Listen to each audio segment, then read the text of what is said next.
Semuanya nggak pernah ada tuntunan dari Nabi Shallallahu Alaihi Wasallam. Jadi ini tidak pernah ada sunnahnya ya. Termasuk ikhwas sekalian tidak boleh bersalaman setelah sholat. Assalamualaikum warahmatullah. Assalamualaikum warahmatullah. Bisa salam-salam bid'ah. Assalamualaikum warahmatullah. Assalamualaikum warahmatullah. Tiba-tiba tangan disodorkan untuk salaman. Kanan dan kiri. Boleh tidak? Assalamualaikum warahmatullahi wabarakatuh.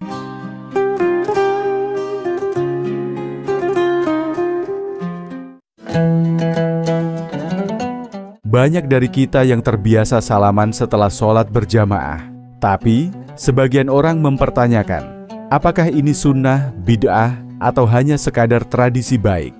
Mari kita simak bagaimana pandangan tiga ustadz, Ustadz Khalid Basalamah, Ustadz Abdul Somad, dan Ustadz Adi Hidayat. Kita mulai dengan penjelasan Ustadz Khalid Basalamah yang menekankan pentingnya dalil sebelum menjadikan suatu amalan sebagai ibadah khusus. Apa hukumnya mengusap wajah setelah sholat dan setelah berdoa? Apa hukumnya bersalaman setelah sholat? Semuanya nggak pernah ada tuntunan dari Nabi Shallallahu Alaihi Wasallam. Jadi nggak ada tuntunan Nabi SAW setelah salam mengusap wajah. Itu nggak ada dalilnya. Satu pun nggak ada hadisnya. Jadi nggak ada. Sama dengan habis berdoa usap wajah. Nggak ada. Ini cuma tradisi kita saja. Saya juga lihat ada tradisi banyak sekali ya di Indonesia yang dijadikan sebagai sebuah bawaan gitu. Kalau pada saat kunut pun subuh membalik telapak tangan. Saya nggak tahu kenapa balik telapak tangan itu, gitu kan? Katanya karena ada doa di situ minta agar dijauhkan dari keburukan. Tidak pernah ada riwayat menjelaskan Nabi SAW yang membalik telapak tangan pada saat berdoa. Yang ada adalah beliau pernah mengangkat tangan, iya, gitu kan? Beliau pernah berdoa tidak mengangkat tangan, iya. Ini yang ada. Bahkan beliau pernah mengangkat tangan sangat tinggi, itu sampai kelihatan ketiak beliau Sallallahu Alaihi Wasallam. Itu memang ada.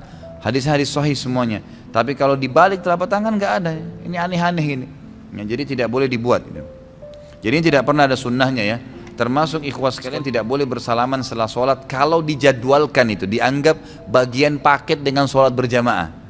Jadi dianggap nggak enak kalau nggak salaman, gitu kan? Lain kalau habis sholat memang kebetulan kita mau pamit, mau jalan, kemudian salaman tidak dihubungkan dengan zikir habis sholat ya. Dengan habis sholat itu tidak ada masalah. Tapi kalau kayak kita biasa di Indonesia ini kan sudah jadi tradisi salaman. Apalagi ditambah lagi dengan membaca salawat keliling-keliling masing-masing semua. Ini sama sekali nggak ada tuntunannya ikhwah ya. Hati-hati. Jadi nggak boleh. Nggak bolehnya itu bukan karena salawatnya ya, bukan karena salamannya, tapi karena tidak pernah ada panduan dari kiai dan guru kita Muhammad sallallahu alaihi wasallam. Ikutilah beliau apapun sifatnya, kedipan matanya pun kalau perlu diikutin. Kalau nggak dilakukan jangan dilakukan. Selesai, hidup akan bahagia. Menurut beliau, jabat tangan memang ada dalil umumnya. Tapi kalau dibatasi hanya setelah sholat dan diyakini sebagai sunnah khusus, maka tidak ada dasar dari Nabi Shallallahu Alaihi Wasallam. Ustadz Abdul Somad justru balik bertanya, kalau sahabat saja menyalami Nabi setelah sholat, kenapa kita harus melarang? Saya mau tanya Ustadz, apa dalil bersalaman kanan kiri setelah salam? Manakah lebih utama langsung berdoa, membiarkan orang di samping kita berdoa, atau langsung bersalaman? Assalamualaikum warahmatullah. Assalamualaikum warahmatullah. Bisa salam-salam bid'ah, masuk neraka. Kata Imam Nawawi ini hafal dia Sahih Muslim. Imam Nawawi ini yang mensyarah Sahih Muslim. Kata Imam Nawawi, bersalaman setelah sholat, bersalaman sebelum sholat, boleh, tak ada larangan. Asal jangan bersalaman sedang sholat, nah, itu tidak boleh. Sebelum sholat salaman boleh, setelah sholat salaman boleh, karena hadis tentang salaman umum. Mamin muslimaini, dua orang muslim yaltaqiyani, berjumpa, wa yatasafahani, berjabat tangan, illa ghufira lahuma. Apakah sebelum sholat dia sudah salaman ataupun setelah sholat sudah salaman? Pernahkah Nabi bersalaman setelah sholat? Pernah. Nabi selesai sholat, datang sahabat mencium tangannya, menyalaminya. Mereka katakan, kami cium tapak tangan Nabi lebih halus daripada sutra, lebih harum daripada semerbak kasturi. Nabi tak melarang. Seandainya haram, pasti waktu sahabat mencium, sudah haram, tak boleh. Tidak ada larangan untuk salaman setelah sholat. Hadis tentang salaman berlaku umum, dan sahabat pun pernah menyalami Nabi Shallallahu Alaihi Wasallam. Jadi, amalan ini boleh, selama tidak dilakukan di tengah sholat. Ustadz Adi Hidayat mengingatkan, yang paling utama setelah sholat adalah zikir dan doa. Lalu bagaimana dengan salaman? Assalamualaikum warahmatullah. Assalamualaikum warahmatullah. Tiba-tiba tangan disodorkan untuk salaman. Kanan dan kiri. Boleh tidak? Boleh tidak? Yang boleh angkat tangan. Yang tidak boleh angkat tangan. Yang wallahu a'lam, nggak usah angkat tangan. Karena waktu kita mau habis di sini. Lihat sini. Untuk menentukan boleh dan tidak, tadi kaidahnya. Lihat, ini sederhana. Cuman satu bagian dari kalimat. Tapi maknanya dalam. Boleh dan tidak. Jangan asal bicara ini boleh, ini tidak. Anda tidak boleh menghukumi sesuatu di syariat kecuali memahami ketentuannya.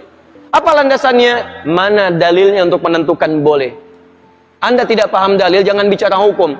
Kata Imam Malik, Anda hafal 100.000 hadis tapi tidak memahami isinya, jangan bicarakan tentang hukumnya. Apalagi Anda yang tidak hafal hadis baru tahu terjemahannya, tiba-tiba memberikan hukum pada orang lain, itu yang bahaya. Bagaimana menentukannya? Apa dalilnya? Tayyib. Hadis riwayat At-Tirmidzi menyampaikan dari Nabi SAW, tidaklah dua orang muslim bertemu dimanapun kapanpun. Catat kalimat itu.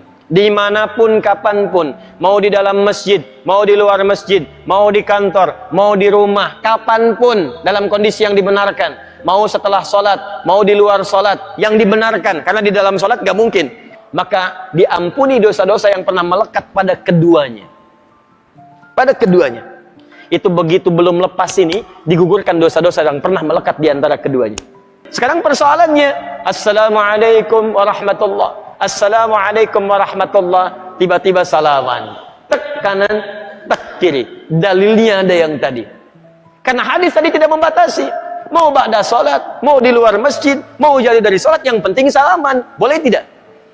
Boleh kalau bicara dalil, itu boleh. Cuman persoalannya, contoh tidak ada. Kaidah mengatakan kalau tidak ada contoh, ya tidak ada masalah. Yang penting ada dalil. Karena patokannya dalil ada. Karena tidak setiap kesempatan Nabi mencontohkan itu. Dalilnya ada. Di begitu Assalamualaikum warahmatullah, Assalamualaikum warahmatullah, Anda zikir terlebih dahulu. Astaghfirullah, astaghfirullah, astaghfirullah. Allahumma antas salam, minkas salam, tabarakta ya dzal jalali dan ikram. Selesai. Assalamualaikum akhi, Assalamualaikum akhi. Masya Allah, taqabbalallahu minna wa minkum. Assalamualaikum. Makanya Nabi selesai salat, beliau bersalaman. Sahabat mengejarnya. Ada Anas mengejar Nabi, dan sebagian mengejar Nabi, salaman mengejar Nabi SAW. Hadisnya sahih, bahkan di Al-Bukhari. Paham ya? Jadi tidak ada masalah teman-teman sekalian, tapi kita paham fikih prioritas. Kecuali ada orang yang belum paham, tiba-tiba Anda sedang berzikir, astagfirullah, astagfirullah, tiba-tiba tangannya begini kepada Anda. Anda sedang berzikir, tangan sahabat Anda diulurkan kepada Anda seperti ini. Assalamualaikum. Mana hukumnya? Menjawab dulu salaman, atau Anda kemudian meneruskan zikir Anda? Assalamualaikum, astagfirullah, astagfirullah. Hati-hati. Setiap penghormatan pada seseorang, maka kaidahnya menjawab penghormatan itu wajib hukumnya, didahulukan dibandingkan meneruskan sunnah yang dilakukan. Menyampaikan salam sunnah, menjawab salam wajib hukumnya. An-Nisa ayat 86. Maka dalam keadaan Anda berzikir, ada orang menyodorkan tangan, respon tangannya, Waalaikumsalam. Zikir, astagfirullah, astagfirullah. Merespon, please, ada nilai dakwah di dalamnya. Paham ya? Setelah sholat yang utama adalah zikir. Salaman tetap boleh karena hadisnya umum, meski Nabi tidak mencontohkan secara khusus. Dan kalau ada yang mengulurkan tangan, menjawab salam tetap wajib. Dari ketiga penjelasan tadi, kita bisa melihat bahwa masalah salaman setelah sholat bukan perkara hitam putih. Ustadz Khalid Basalamah menekankan, jangan sampai sebuah kebiasaan dianggap sunnah khusus tanpa ada dalil jelas. Ustadz Abdul Somad menegaskan, tidak ada larangan, bahkan ada riwayat sahabat menyalami Nabi Shallallahu Alaihi Wasallam setelah sholat. Ustadz Adi Hidayat mengingatkan, yang utama setelah sholat adalah zikir dan doa. Tapi kalau ada yang mengulurkan tangan, menjawab salam tetap wajib. Artinya, kalau kita salaman setelah sholat dengan niat silaturahim, itu boleh. Kalau tidak melakukannya, juga tidak berdosa. Yang penting, jangan sampai kita menganggapnya ibadah khusus. Atau sebaliknya, menyalahkan orang lain yang melakukannya.